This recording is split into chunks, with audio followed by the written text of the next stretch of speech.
Hit it twice. That's awesome. Let me get my headphones in here. Hello, everyone. Morning. All right. How's it going? They can hear Fire Station 1 in the background. Yes, we got a call, it looks like. Fire Station 1 is headed out. Hello, Sandra. Hello, Justin. Hello, Donna. Hello, everyone. Madison, Carrie. We've got a lot of people tuning in. Morning, everyone. Good morning. And my stomach is hurting today, isn't it, Nicole? Guys, he's back on like another sick train, so brace yourselves. The problem is real over here. I don't know what I've got going, but I've heard other people have it too. A lot of people have had it at City Hall. So well, but like all of your symptoms are not what everyone else had either. Yeah, that's true. So maybe I ate something that. So I'm holding out that maybe the one meal you had yesterday, you probably ate something you shouldn't have, or maybe Probably. Probably. So I'm gonna be okay. So Nicole, you'll be the bright and excited person today. Maybe, I don't know. It's pretty typical, but I'll take it. Whatever. Hello. Oh, my wife says hi. Hello, wife. Carrie, hello. I love all the hellos today. Very nice. All right. I think I'm starting the show today, right, Nicole?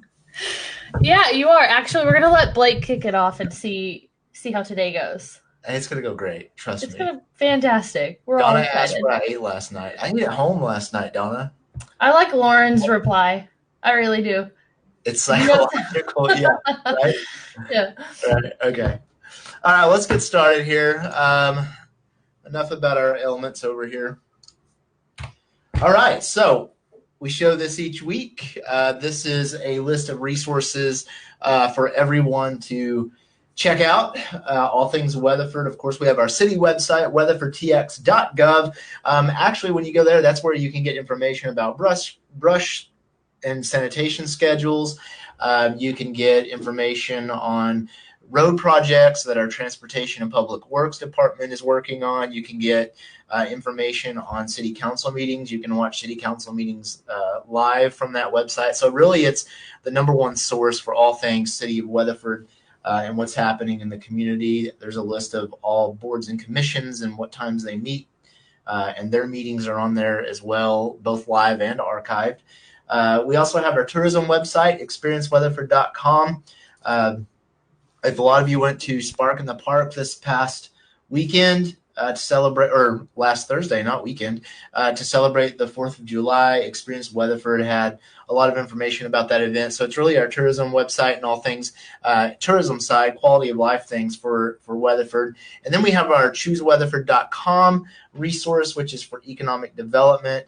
And then we have our downtown website, heritagesquareweatherford.com. Good morning, John Shepard.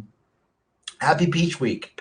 We enjoyed the photos from Shep's Place about what you're doing over there for Peach Festival, which Peach Festival is put on by the Chamber of Commerce. It's a big event. They bring in a lot of people from all across North Texas and outside of Texas. So, and John's heavily involved with that, and he was involved with Spark in the Park as well, along with some other vendors. So thanks for tuning in, John. Tell Jen hello.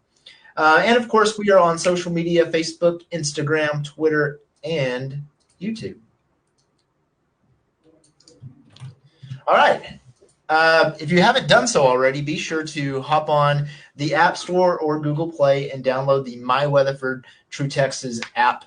This is free. You can actually pay your bills online. You can adopt pets as well, and you can put in service tickets, which we call 311, which is part of that app. Basically, in a nutshell, let's say you see a pothole, you can take a picture of that.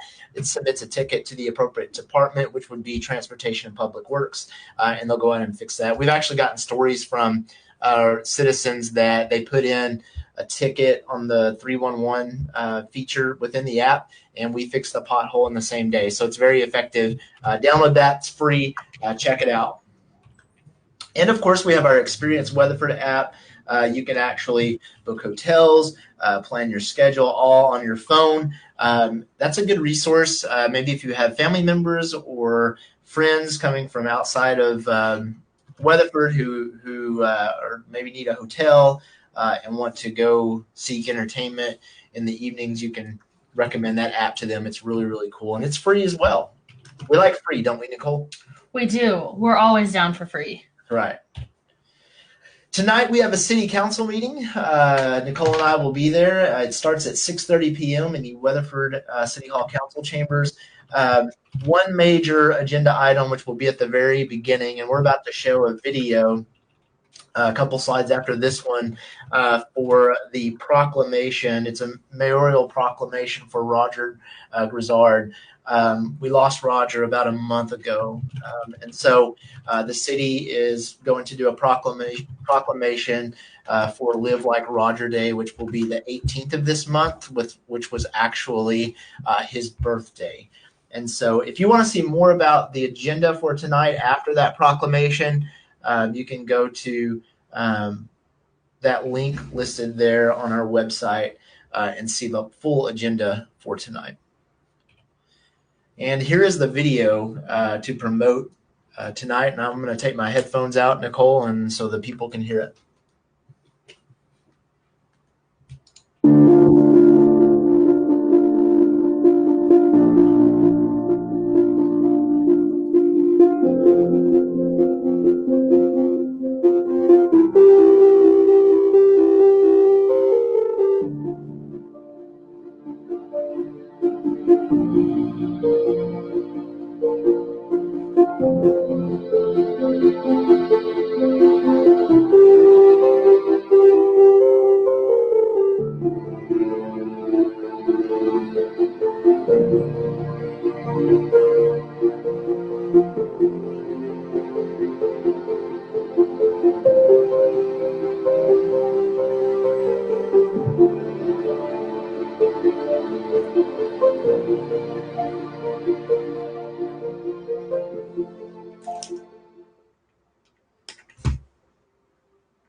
So hopefully everyone can make it out to tonight for that proclamation. As you can see from the video, Roger was very influential in the Weatherford community and a great leader. He was very involved with the school district, and so I hope a lot of school board members and citizens will be there tonight to honor Roger with us. All right, so City Council meeting is now live streamed. We now have the technology to do that. We only streamed on our website for many, many, many years, but now we're able to stream on social media, and so that will be streamed tonight. So if you can't make it out for that proclamation, you can also watch it on Facebook and, of course, on the website like we've always done, and on Charter Spectrum Channel 190. So keep that in mind that the City Council meetings are now live streamed, which is a great convenience for our residents, and we're happy to do it. But bear with us, right, Nicole? We're still learning. It's very much a learning curve, and we do hope everyone bears with us. We are doing our best, but we know there's always going to be a few kinks. But, I mean, we've updated a lot of technology to be able to do it. So, of course, not only with switching over to doing a live stream, but also having new technology, there's going to be somewhat of a learning curve. Yes. So, yeah, bear with us. It'll get better as we go. Yeah, and shout out to our IT department, specifically Kyson and Troy, because they've been there to hold our hands to help us learn the technology each council meeting. Kevin for audio, though. We got to give the shout out to Kevin for audio, because we struggle with that. That's our biggest issue at this point. Kevin for audio, and keep in mind that really there's only 2 meetings per month, so we don't get a lot of opportunity to train. So it's a slow process because there's only 2 council meetings really each month. And so Nicole, I feel like I applaud Nicole way too much. I get a big head, but she's better at it than I am, but I'm still learning, so I'll catch on. Well, I mean, like, I've gotten to run the utility board meetings too, so that's kind of helped me get my bearings a little bit more. But we'll get there, and it's a cool feature that we're doing now. Yeah. And don't forget, we upload those onto YouTube, and they stay on the cable channel. Yes. Thank you. So does this live show. Perfect. Yeah. All right. Oh. Puppies. These are minus the one in the middle. So all of these dogs, minus the one in the middle, are available for adoption at the animal shelter. The one in the middle was adopted by one of our finance staff members. I don't know. I didn't ask if I could say her name, so I won't, Nicole. No, I asked, and no. Yeah. So it was one of our finance staff members, and is it a he or a she? You actually saw the dog today, right? The puppy is a she. Oh, it's a she. It is unnamed, because the staff member is waiting for the kids to help pick the name. She has a name she's hoping for, but she's going to let her kids pick, which is awesome. But this little girl has a little brother that is also available for adoption. And side note, this dog was literally adopted. This puppy was literally picked up this morning between 8 and 9. So the brother is still up for adoption. You guys should check it out. And since we were going to post about him, I figured I'd pick a handful of others. I really only picked 3 others, but we can do it more frequently if people like it, and show some of the other puppies that are up for adoption. Like, we've got Ringo. He's the little puppy in the top left corner. And then Pugsley, the pug, is right below him. And then on the other side of the newly adopted dog is Bruno. He's a German Shepherd. And they're all puppies, or we've got a dog or 2 dogs and a puppy. Okay. You can go to weatherfordtx.gov, go to the animal shelter thing, and you can see all of the dogs that are up for adoption. They have a breakdown if they know how old the dog is. They have the type of dog. They have the name. They have all of the information available on any dogs there. And fun fact, our interactive web map, through that same site, you can also see what dogs have been picked up. So if your dog is missing, you can check the website. And then if you don't see your dog on the website, go ahead and give us a call, because it might not have been processed yet. But it is an easy way to see if your dog's been missing for 2 or 3 days. Go ahead and check that. It's an easy way to see where your dog is. Awesome. Cute puppies. Go adopt. Puppies. Go adopt. We had kittens on the show at one point. We need to bring dogs on the show, Nicole. Yes, I almost kidnapped the puppy for the show. However, I didn't feel like it was fair for the puppy to have to sit still for that long. That is true. That is true. All right. Next slide for everybody. All right. So brush collection this week is quadrant 2. So if you live east of North Main, north of Fort Worth Street to Dicey Road, Lake Hollow, Cliffview Estates, Lake Weatherford, Forest Park Edition, that is your area. Be sure to make sure brush is on the curb to be picked up. And then next week will be quadrant three, south of Palo Pinto Street, west of South Main to the city limit line. And keep in mind, this map, this information is available at weatherfordtx.gov. So you can always find the information even after today's live broadcast. It's always available to you. All right, Nicole, you're up.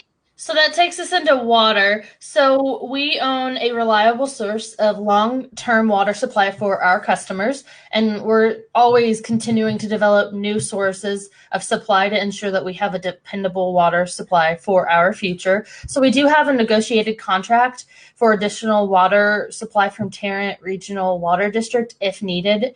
But you can always be confident that we, both short and long-term, for our water supplies are sustainable and reliable without a doubt.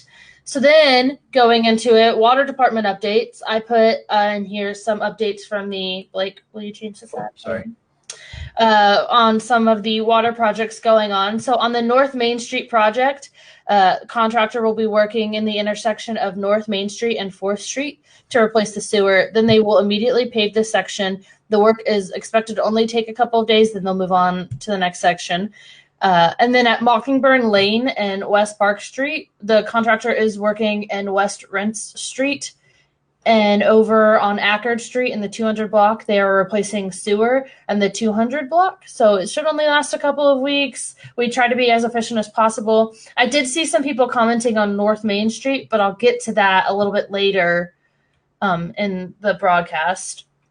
So then that takes us into water. So phase 1 improvements at the water treatment plant are already completed. And I didn't update that again. That's my bad. Are already completed to improve taste and odor. And then phase 2 is in design still for complete taste and odor solution. We operate and maintain a 14 million gallon per day water treatment plant. We have 9 water towers and 280 miles of pipeline. We do have an additional water tower in design phase, and it should go in near Bowie Drive.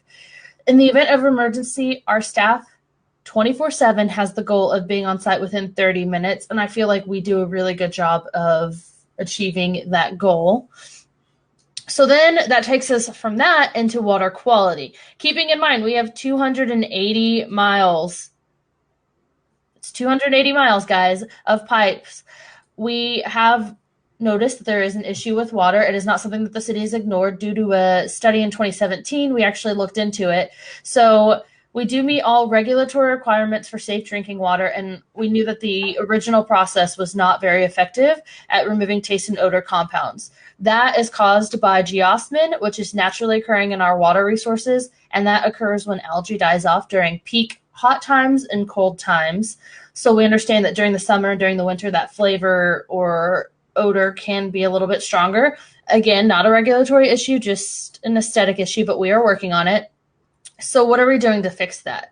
The first project is to replace part of our existing filter media with granular activated carbon, or GAC media. It's actually the first part that is already completed. It will result in a 20% reduction in taste and odor compounds. It costs about $220,000, but like I said, 280 miles of pipeline. Give us some time. It takes a little bit for the filtration to fully take effect and for it to reach you. However, everyone has said so far, the feedback we've gotten is that it is improving. Then our second project is the more difficult one. It actually adds new GAC contactors at the water treatment facility. Should be completed early 2021. It will reduce taste and odor compounds by over 90% and should cost approximately $5 million. So from water, we go over to the North Main Street project, which is replacing sewer and water lines that are upwards of 70 years old. Guys, they're prone to needing repairs. We started the work April 15th. Barriers were put out, started the work that week. Should last about 8 months.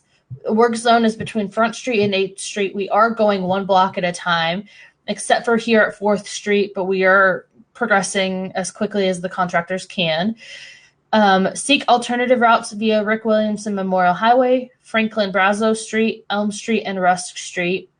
There's 2 phases. So the first phase is the one that is currently underway. It is the sewer line. It closes the middle turning lane and center lane in both directions. And then phase 2 is the water line. And I didn't update this slide on this week. I updated it last week. That's my bad. But it's actually the closure of the outside lane in both directions, so southbound and northbound. But if you guys want to stay up to date on this project and other projects, go to weatherfordtx.gov/engineering/current projects, and we try to stay pretty up to date with all of those. So again, we are working one block at a time. So you guys can see this construction schedule is also on the website at the current projects subpage. Then here's a map. So the first phase, the map on the left is what is currently underway. The map on the right shows the closure of both outside lanes when they go back for the water line. And we'll let you guys know when that gets updated. And then I actually went out and took some pictures this morning on the next slide, so you guys can see how it's progressing. They are not doing the full block at a time. They are breaking it up, but they are moving pretty fast. So you guys, they are paving over it as we go. And because they're going to come back in and do the water line, the paving job is just a temporary patch for this moment. And then that leads us into parks, recreation, and special events. So Blake talked about it earlier. We had Spark in the Park July 4th at Heritage Park, and that was last Thursday. I feel like it was a really good event. The parking lots were used for tailgating, so you could set up tents with your cars and everything, and then you could actually come into the grounds. We didn't allow tents on the grounds, but that's just out of courtesy and safety for everyone around. We had water slides, we had giant Jenga and Connect 4, T-shirts, tons of food and drink options. Trying to think, we had the live music. I feel like everyone was having a good day every time I turned around and asked someone. I was there all day. And then I actually have some pictures, just a couple coming up. We'll have a video or something put together at some point in the future of the entire event. And then, but before we go on to those pictures, Vine Street Park is getting a new playground. They are working on options and pricing right now, but we will keep you guys updated as soon as we know more. So then that takes us into the pictures of Spark in the Park. So, I mean, it was packed by the time Cody Canada and The Departed were on. It slowly packed throughout the day, but it was so much fun. And the firework display was beautiful. Love this shot that Kristen over in Economic Development gave me. I don't have a card reader right now, guys, so I will have tons more pictures that we can share again later. But, I mean, Lauren Davidson did amazing. She's there next to the firework picture. And then little quick snapshot I got of the kids zone, and the picture next to it is just a fraction of the crowd. This little bit of green space filled in most of the way during Cody Canada's set, and it was just a massive crowd, but I feel like everyone had a good time. The fireworks show was amazing. Its length, Parks knocked it out of the park, literally, with this one. I just want to mention, Nicole, I think that event, amongst other events that the city puts on, out of our parks department, are successful because of our sponsors that you can join. Your business can join via experienceweatherford.com. There's actually information on how to be a partner with us, to be a sponsor of these events. That's what helps fund a lot of these events as well. So big shout out to all of the sponsors that participated in Spark in the Park, and you can see the result. We get a large turnout. That event gets better and better every year. And really, the firework display is amazing. So shout out to Parks for that. Oh, yeah, absolutely. And then that takes us to Development and Neighborhood Services. They are welcoming a new director of Development and Neighborhood Services, or as a lot of us abbreviate it to. So if I do that, that's my bad. But DNS. And that's Caleb Kintner. Did I say that right? Yep. Yeah. Okay. He starts effective July 29th. He's got 20 years of experience in city government. We're really excited for him and his family to move here. I know he was in here the other day, and he's pretty excited, and we're excited to see what he's bringing to the team. So it'll be pretty awesome. Super great guy. So I'm excited that he's joining our team. Really excited. And then, yeah, that kind of wraps up our show. If you guys have any more questions, next week, of course, is when we'll cover like economic development, what's going on with businesses. I'm hoping to have time to get out and get some pictures of some of the projects around town. But Yeah, so tune in next week for that. But if you guys have any questions, comment now or later. We'll answer them. Yep, and the council meeting is in the building that you see on the screen, City Hall. That's where the proclamation for Roger Grizzard will be tonight. We're at 303 Palo Pinto Street. This is where Nicole and I office out of, but this is also where we have our council meeting. So tonight it starts at 6:30 p.m. So come for that proclamation. Show your support for Roger and his family, so we can honor him. So I guess that's it. Is there any? I guess I don't see any questions. Do you have anything else, Nicole? Nope. All right. Well, yeah. Actually, really quick, I put out I'll have a video out later this week on how to sign up for Blackboard because I've gotten a lot of questions via message and in person. So Blackboard is your way to sign up to get those phone calls when City Hall is closed for electrical outages, emergency situations. We use Blackboard. We are on Nextdoor too, which I haven't added to our social media accounts, but you guys stay tuned. Friday, I'll have a video on how easy it is to sign up with Blackboard, and then we'll have another video out next week on how you can select specific things within Blackboard. Yep, perfect. All right. Well, we'll see everyone next week. Same time, same place. Yeah.